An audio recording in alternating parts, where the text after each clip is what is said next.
Hello ವಿದ್ಯಾರ್ಥಿಗಳೇ, ಈ ಒಂದು ವಿಡಿಯೋದಲ್ಲಿ ನಾವು ನಿಮ್ಮ BCom 6th semester income tax subject ನಲ್ಲಿ ಬರುವಂತಹ ಇನ್ಕಮ್ ಫ್ರಮ್ ಫರ್ಮ್, ಸೊ ಇದಕ್ಕೆ ಸಂಬಂಧಪಟ್ಟಂತೆ 5 ಮಾರ್ಕ್ಸ್ ಗೆ ಕೇಳುವಂತಹ ಒಂದು ಪ್ರಾಬ್ಲಮ್ ನ ನೋಡೋಣ. Arun and Varun are working partners in a firm sharing profits and losses in the ratio of 7:3. The profit and loss account of the firm shows net profit of rupees 1,11,000 after charging salary to partner Arun 48,000, Varun rupees 48,000. So question ಅಲ್ಲಿ profit ನಲ್ಲಿ ಎರಡು ವಿಧ, net profit ಒಂದು book profit. Question ಅಲ್ಲಿ net profit ಕೊಟ್ರೆ so ಆಗ ಏನ್ ಮಾಡ್ಕೋಬೇಕು, ನಾವು ಬುಕ್ ಪ್ರಾಫಿಟ್ ನ ಕಂಡು ಹಿಡಿದು ಇನ್ಕಮ್ ಆಫ್ ಫರ್ಮ್ ಕಂಡು ಹಿಡಿಬೇಕು. ಕ್ವಶನ್ ಅಲ್ಲಿ ಆಲ್ರೆಡಿ ಬುಕ್ ಪ್ರಾಫಿಟ್ ಕೊಟ್ರೆ ಒಂದೇ ಸ್ಟೆಪ್ ಬಿಡಿಸೋದು ಬರುತ್ತೆ. ಸೊ ಪ್ರಾಬ್ಲಮ್ ಬಿಡಿಸುವಾಗ ಅದರದ್ದು ಏನಿರುತ್ತೆ ಅಂತ ಪ್ರೊಸೀಜರ್ ನಾನು ನಿಮ್ಗೆ ಕರೆಕ್ಟ್ ಆಗಿ ತಿಳಿಸ್ತೇನೆ. ಸೊ ಪ್ರಾಫಿಟ್ ನಲ್ಲಿ ಎರಡು ವಿಧ, ನೆಟ್ ಪ್ರಾಫಿಟ್ ಕೊಟ್ರೆ, ಬುಕ್ ಪ್ರಾಫಿಟ್ ಕೊಟ್ರೆ. ಇನ್ನೊಂದು ವಿಡಿಯೋದಲ್ಲಿ ಬುಕ್ ಪ್ರಾಫಿಟ್ ಕೊಟ್ಟಾಗ ಅಲ್ಲಿಂದ ಹೇಗೆ ಪ್ರಾಬ್ಲಮ್ ಸಾಲ್ವ್ ಮಾಡೋದು ಅನ್ನೋದು ನಾನು ತಿಳಿಸಿದೀನಿ. ಇಲ್ಲಿ ನೆಟ್ ಪ್ರಾಫಿಟ್ ಕೊಟ್ಟಿರೋದ್ರಿಂದ ನೆಟ್ ಪ್ರಾಫಿಟ್ ನಿಂದ ಹೇಗೆ ಸಾಲ್ವ್ ಮಾಡೋದು ಅನ್ನೋದು ನೋಡೋಣ. Heading calculation of income from business of the firm ಅಂತ ಹಾಕಿ 3 ಕಾಲಮ್ ಹಾಕೊಂತೀವಿ. Particular, inner column rupees, outer column rupees. ಮೊದಲು ಕ್ವಶನ್ ಅಲ್ಲಿರುವಂತ ನೆಟ್ ಪ್ರಾಫಿಟ್, ಬುಕ್ ಪ್ರಾಫಿಟ್ ಕೊಟ್ಟಿದ್ರೆ ಬುಕ್ ಪ್ರಾಫಿಟ್ ಬರ್ಕೋತಿದ್ವಿ, ನೆಟ್ ಪ್ರಾಫಿಟ್ ಕೊಟ್ಟಿರೋದ್ರಿಂದ ನೆಟ್ ಪ್ರಾಫಿಟ್ ಬರ್ಕೋತೀವಿ. ಸೊ ಕ್ವಶನ್ ಅಲ್ಲಿರುವಂತ ನೆಟ್ ಪ್ರಾಫಿಟ್ 1,11,000 ಇದೆ. ಸೊ ನಂತರ ಕ್ವಶನ್ ಅಲ್ಲಿ ಕೊಟ್ಟಿರುವಂತಹ ಐಟಮ್ಸ್ ಏನಿವೆ ಅವನ್ನ ನೋಡ್ಕೋಬೇಕು, ಅವನ್ನ ಆಡ್ ಮಾಡ್ಕೋಬೇಕು. ಇದಕ್ಕೆ ನೆಟ್ ಪ್ರಾಫಿಟ್ ಗೆ ಆಗದು ಬುಕ್ ಪ್ರಾಫಿಟ್ ಆಗುತ್ತೆ. ನೆನ್ಪಿರ್ಲಿ, ಕ್ವಶನ್ ಅಲ್ಲಿ ಕೊಟ್ಟಿರುವಂತ ಯಾವುದೇ ಅಮೌಂಟ್ ಅಲ್ಲಿ ಅದನ್ನ ಆಡ್ ಮಾಡ್ಕೊಂಡ್ರೆ ನೆಟ್ ಪ್ರಾಫಿಟ್ ಇದ್ದು ಬುಕ್ ಪ್ರಾಫಿಟ್ ಆಗುತ್ತೆ. ಸೊ ಇಲ್ಲಿ ಎರಡು ಅಮೌಂಟ್ ಇದೆ, ಅದು ಅರುಣ್ ಮತ್ತು ವರುಣನ ಸ್ಯಾಲರಿ ಇದೆ. ಸೊ ಅದನ್ನ ಆಡ್ ಮಾಡ್ಕೊಳ್ಳೋಣ. ಮತ್ತೆ ಬೇರೆ ಐಟಮ್ ಇದ್ರು ಆಡ್ ಮಾಡ್ತಿದ್ದೆ. ಸೊ ಆಡ್ ಮಾಡ್ಕೊಂಡಾಗ ಅರುಣ್ ಮತ್ತು ವರುಣ್ ಸ್ಯಾಲರಿ 48 96,000 ಇದೆ. ಸೊ ಆಗ ಬುಕ್ ಪ್ರಾಫಿಟ್ ಬರುತ್ತೆ. ಮತ್ತೆ ಬೇರೆ ಐಟಮ್ಸ್ ಇದ್ರು ಅವುಗಳನ್ನು ಬರ್ಕೊಂಡು ಒಮ್ಮೆ ಟೋಟಲ್ ಆಡ್ ಮಾಡ್ಕೊಂಡು ಬುಕ್ ಪ್ರಾಫಿಟ್ ಕಂಡು ಹಿಡ್ಕೋಬೇಕು.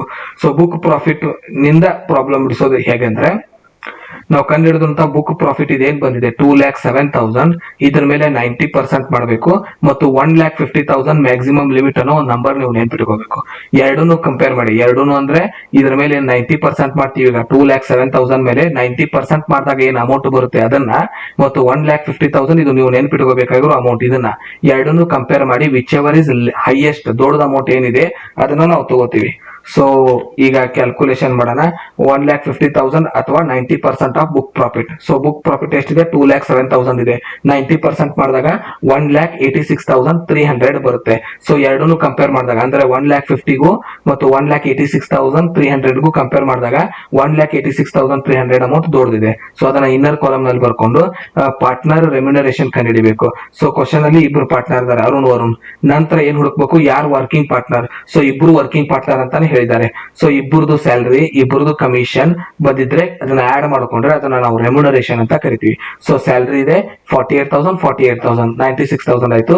ಕಮಿಷನ್ ಕೊಟ್ಟಿದ್ದು ಅದನ್ನ ಆಡ್ ಮಾಡ್ಕೋಬೇಕು. ಸ್ಯಾಲರಿ ಮತ್ತು ಕಮಿಷನ್ ಆಡ್ ಮಾಡ್ಕೊಂಡ್ರೆ ಅದನ್ನ ರೆಮ್ಯುನರೇಷನ್ ಅಂತ ಕರಿತೀವಿ. ಸೊ ಈಗ ನಾವು ಆಡ್ ಮಾಡ್ಕೊಂಡ ನಂತರ ಬಂದ ಅಮೌಂಟ್ 96ಗೂ ಆಲ್ರೆಡಿ ಕಂಡುಹಿಡಿದಿರುವಂತ ಅಮೌಂಟ್ 1,86,300ಗೂ ಕಂಪೇರ್ ಮಾಡಿ ಸಣ್ಣ ಅಮೌಂಟ್ ನಾವು ಡಿಡಕ್ಷನ್ ಗೆ ತಗೋಬೇಕು. ಸೊ ಎರಡರಲ್ಲಿ ಸಣ್ಣ ಅಮೌಂಟ್ 96,000 ಇದೆ. ಸೊ ಅದನ್ನ ನಾವು ಮೈನಸ್ ಮಾಡಿ ಆನ್ಸರ್ ಕಂಡುಹಿಡ್ಕೋಬೇಕು. ಸೊ 2,07,000 ನಲ್ಲಿ 96,000 ಮೈನಸ್ ಮಾಡಿದ್ರೆ 1,11,000 ಬಂತು. ಇದನ್ನ ಇನ್ಕಮ್ ಫ್ರಮ್ ಬಿಸಿನೆಸ್ ಅಂತ ಕರಿತೀವಿ. ಸೊ ಈ ರೀತಿಯಾಗಿ ಪ್ರಾಬ್ಲಮ್ ನ ಸಾಲ್ವ್ ಮಾಡಬೇಕು. ಕೊಟ್ಟ ಕ್ವಶನ್ ಅಲ್ಲಿ ನೆಟ್ ಪ್ರಾಫಿಟ್ ಇದ್ರೆ ಮೊದಲು ಆ ಲೆಕ್ಕದಲ್ಲಿರುವಂತ ಇತರೆ ಎಲ್ಲ ಅಮೌಂಟ್ ಗಳನ್ನ ಆಡ್ ಮಾಡಬೇಕು, ಮಾಡಿಬಿಟ್ಟು ಬುಕ್ ಪ್ರಾಫಿಟ್ ಕಂಡುಹಿಡಿಯಬೇಕು. ನಂತರ 1,50,000ಗೂ ಮತ್ತು ಬುಕ್ ಪ್ರಾಫಿಟ್ ಮೇಲೆ 90% ಮಾಡಿಬಿಟ್ಟು ಆ ಅಮೌಂಟ್ ಗೂ ಕಂಪೇರ್ ಮಾಡಿ ಹೈಯೆಸ್ಟ್ ತಗೋಬೇಕು. ಸೊ ಹೈಯೆಸ್ಟ್ ತಗೊಂಡ ನಂತರ ಕ್ವಶನ್ ಅಲ್ಲಿ ಯಾರ್ಯಾರು ವರ್ಕಿಂಗ್ ಪಾರ್ಟ್ನರ್ಸ್ ಇದೆ ಅವ್ರದ್ದು ರೆಮ್ಯುನರೇಷನ್ ಕಂಡುಹಿಡಿಯಬೇಕು. ರೆಮ್ಯುನರೇಷನ್ ಅಂದ್ರೆ ಸ್ಯಾಲರಿ ಪ್ಲಸ್ ಕಮಿಷನ್, ಯಾರ್ದು ವರ್ಕಿಂಗ್ ಪಾರ್ಟ್ನರ್ಸ್ ಅಷ್ಟೇ ಆಡ್ ಮಾಡ್ಕೋಬೇಕು. ಸೊ ಬಂದ ಅಮೌಂಟ್ ಗೆ ನಾವು ಕಂಡುಹಿಡಿದ್ರ ಮೇಲಿನ ಅಮೌಂಟ್ ಗೆ ಕಂಪೇರ್ ಮಾಡಿ ವಿಚ್ ಎವರ್ ಇಸ್ ಲೀಸ್ಟ್ ಸಣ್ಣ ಅಮೌಂಟ್ ನಾವು ಔಟರ್ ಕಾಲಮ್ ತಗೊಂಡು ಬುಕ್ ಪ್ರಾಫಿಟ್ ನಲ್ಲಿ ಮೈನಸ್ ಮಾಡಿ ಇನ್ಕಮ್ ಆಫ್ ಫರ್ಮ್ ಆನ್ಸರ್ ಕಂಡುಹಿಡಿಯಬೇಕು. ಸೊ ಇದಿಷ್ಟು ಪ್ರೊಸೀಜರ್. ಮುಂದಿನ ವಿಡಿಯೋದಲ್ಲಿ ಮತ್ತೊಂದು ಮೆಥಡ್ ನೊಂದಿಗೆ ಸಿಗೋಣ. ಧನ್ಯವಾದಗಳು.